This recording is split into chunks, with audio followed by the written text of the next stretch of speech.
Hey everybody, I'm Marty Brown, and today is a proud day for me as a songwriter and a singer. I'm sitting in the studio in Cincinnati, Ohio, Herzog Studios, where the great songwriter-singer Hank Williams Sr. recorded years ago, I'm So Lonesome I Could Cry, Lovesick Blues, and My Bucket's Got a Hole in It. It was recorded right here, and it's just unreal. That I'm sitting here. I just love him so much, and I love his music and his songwriting. Here's the layout of the studio, right here, Herzog Studios, years ago, Hank Sr. All the band were right in here. Here's the control room. How would you like to have been in that control room looking out that window and seeing Hank Sr. sing I'm So Lonesome I Could Cry and his first #1 hit, Lovesick Blues? Well, there wasn't a piano on I'm So Lonesome I Could Cry. But they said that Hank Sr. here at the studio come over and fumbled around on this piano and played it. So I'm going to get to play the piano that Hank Williams Sr. played. I'm going to sing I'm So Lonesome I Could Cry for Hank.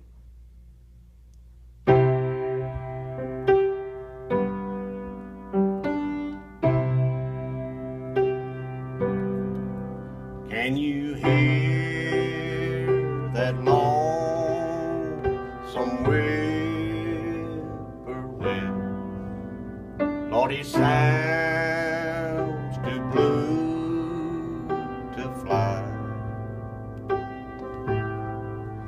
That midnight train just went winding low, and I'm so lonesome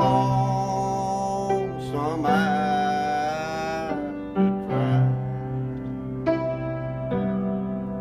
Have you ever seen a robin weep when leaves begin to die? That means he's lost the will to live, and I'm so lonesome I could cry. The silence of a falling star lights up a purple sky, and as I wonder where you are, I'm so lonesome I could cry. I'm so lonesome I could cry.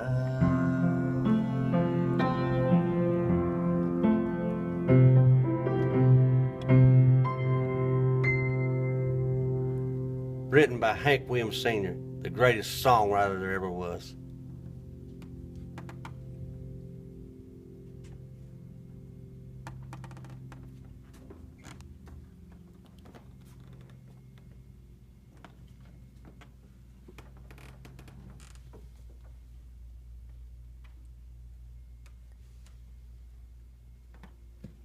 There's the record hanging right up on the wall. One of the master recordings that was pressed into a master off of the masters that was recorded in Cincinnati, Ohio. Now come on down here. Now, a lot of people think, you stop and you think, Hank Williams Sr.'s first #1 hit was recorded. Lovesick Blues. And, Fred Rose, his mentor, his publisher, producer, he didn't want him to record Lovesick Blues, but Hank insisted, because he had played it out at the Louisiana Hayride and all those shows. He had played it out, and he had seen the effect that that song had on the people, and he recorded it for the people. He knew what it could do, so he insisted that they cut that song, and so they cut it, and the rest is history. Lovesick Blues went to #1. Hank Sr. become a superstar.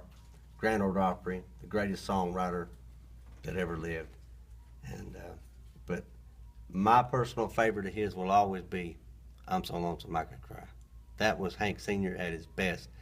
And my mama, she was, she says she remembers my mother, Barbara Brown. She remembers where she was at the day that she heard that Hank Williams had died. She was hanging out laundry, and she said it went through her like a lightning bolt, and she just broke down and cried, just like the whole world over. He had a great life. When you hear his songs, there was a whole lot of happiness in his life too. I know there was. When you hear songs like "Hey Good Looking," and "Jambalaya on the Bayou," and when you hear that, he had those happy melodies too. But he could strip it down and dig down deep in his mind and his heart, and he could just bring the feelings out and make you believe it in a song. That's why he was great, and that's why his songs will live on forever, forever, forever. When you stop and think about it, he was the first superstar. Before Elvis, before the Beatles, there was Hank Williams Sr. I'm Marty Brown. This is a tour from Cincinnati, Ohio, Herzog Studios.